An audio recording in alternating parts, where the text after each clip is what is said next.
Hey guys, it's Kiwan. Thank you so much for clicking on this video and being here.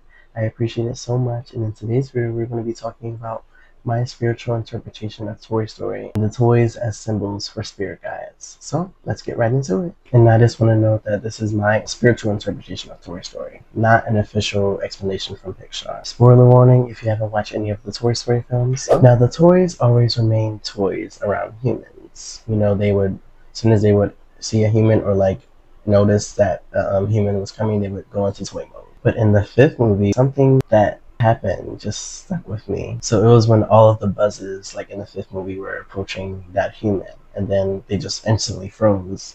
And then they were like right after they did that, they was just like, why did we just freeze? And then the answer came to them immediately, it was their intuition. And then the answer was must avoid humans. So yeah, and as far as revealing their true selves to humans. Now, in the fifth movie, Jessie tells Lily Pad that she's going to go with Bonnie in, her suitcase to see who these friends are for herself. She says, we are going to go check out these friends for ourselves and see if there's a real one in the bunch. Not that there's anything wrong with the kids, but see if there's one for Bonnie. See if there's one that's, a vibrational match to Bonnie. So then the lily pad response was, I'm only doing what's best for Bonnie. Like, I'm only thinking about what's best for Bonnie, thinking, not logically. She's only thinking in her mind, on the surface of what's happening, ego and stuff, and staying up with games to keep these friends. And Jessie responds, well, what do you know? That's exactly what I'm doing, because that's exactly what she is doing. Jessie didn't end up making it in the house due to, what happened in the movie, but she still was able to see from a different perspective that those weren't her friends. And she sees that they're not even interacting with each other. She says, no, no, no, this is all wrong. How is she supposed to make friends when they're not even looking at each other? They were just on their iPads. And then, Jessie gets taken back to her roots, and not accidentally. It was on purpose. It was, it was a line. It was destined to happen. And then when she gets taken back to her roots, that's when she meets Blaze. Then she finds Blaze to be a perfect friend for Bonnie because they get alike. They're alike. But Jessie also learns some things herself, that you can connect people with technology. And even though she doesn't really understand technology at first, she learns to respect it. But she also wanted to show it the imaginary play and fun that the kids have when they use their imagination instead of technology. What I also loved in the movie that I noticed, and that was the part when Jessie nudged Blaze to play with her toys and to play with, Jessie and Bullseye.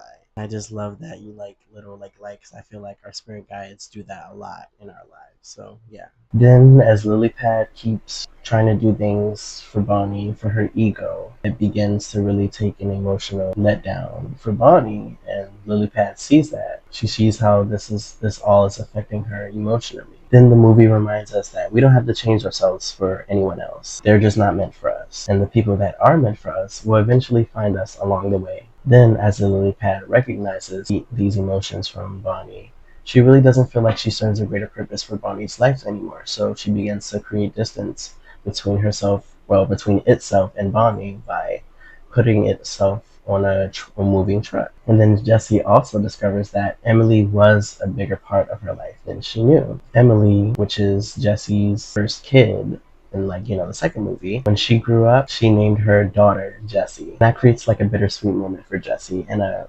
really emotional realization. And then Jessie also learned that kids grow up and the toys don't get to decide when and how that happens. All that the toys needed to know is that they were there for the kids when the kids needed it the most. So yeah, that was really emotional. And then when things don't really seem to be aligned for Jessie and Bonnie, Jessie realizes that she can still connect Bonnie and Blaze through technology, through the lily pad, because lily pad still serves a greater purpose. And I think that lily pad in the movie represented, technology. Technology still has a greater purpose for humans, for us, for humanity. And the toys also realized through, a collective, when they were all together, they also realized that technology can do so many things. Like you can find people's locations. So that's exactly what they did from the lily pad. They found the lily pad's location so they can track it down and, bring it back to Bonnie so that Blaze and Bonnie could meet. And when they finally do end up meeting, it ends up working out and Bonnie and Blaze become inseparable together. They become best friends. And the movie shows us that you can balance play and technology. There just needs to be a balance. Alright, so this is a reminder to drink your water. Now let's get into the second part of the video. In the first movie, why did the toys reveal themselves to Sid? So Sid is actually a very creative child, a very creative kid. There's nothing really wrong with him. There was just something wrong with what he was doing and how he was doing it. He was putting his imagination in reality. He wasn't like Bonnie. He wasn't blowing things up in fantasy world. He was actually doing it. So throughout the first movie, it really shows how destructive but creative Sid is, but also in the wrong ways of destructiveness. He takes his sister's toy without her consent and he changes the head of it. And then as you begin to watch that movie more, you begin to see how many toys he has transformed or broken. And then some got blown up, like that Combat Carl. Like, he wasn't really treating his toys with really good care and respect. So the toys had to teach Sid a lesson and to break the rules a bit as far as revealing themselves to humans. Throughout all of the movies, not only the kids learn things, but the toys as well. In the first movie, Woody and Buzz both had ego deaths. Woody realizes that he's not always going to be Andy's favorite toy or only favorite toy. And Buzz learned that he's not just their space ranger, he's a toy. Well, he's not really a space ranger either. He's just a toy. And I like how the movie explained that and really let the characters process it in their own ways. It really created it to be more profound. So in teaching Sid the lesson, the toys first had to plan it. Not just to plan how they were going to escape Sid's house, but how they were going to plan, their reveal to him without, I guess, scaring him to literal death. So the disclosure begins with Woody talking in this pull string voice.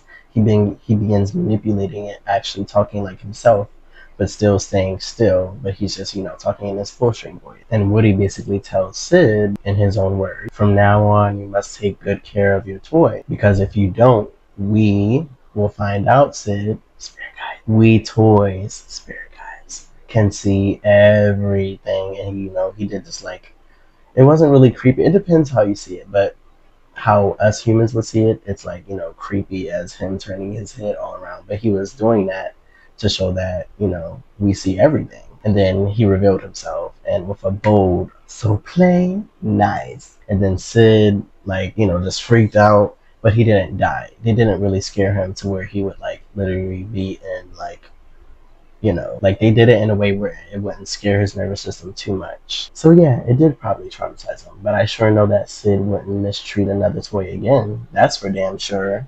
And that was the lesson that he needed.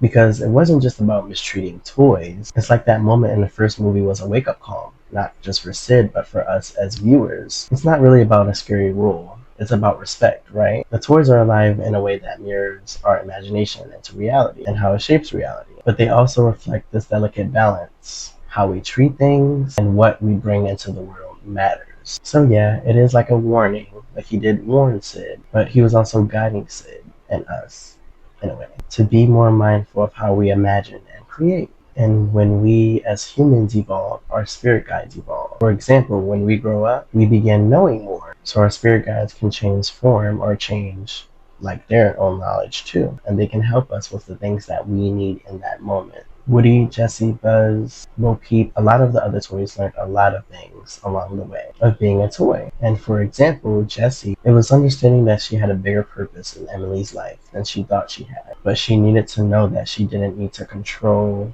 how and when Emily grew up. And she also learned that technology is not the villain. It just needed respect and balance. Let me know your thoughts, or if it sparked something within you in the comments. If you resonated and want to join the Kiwis, you're welcome here.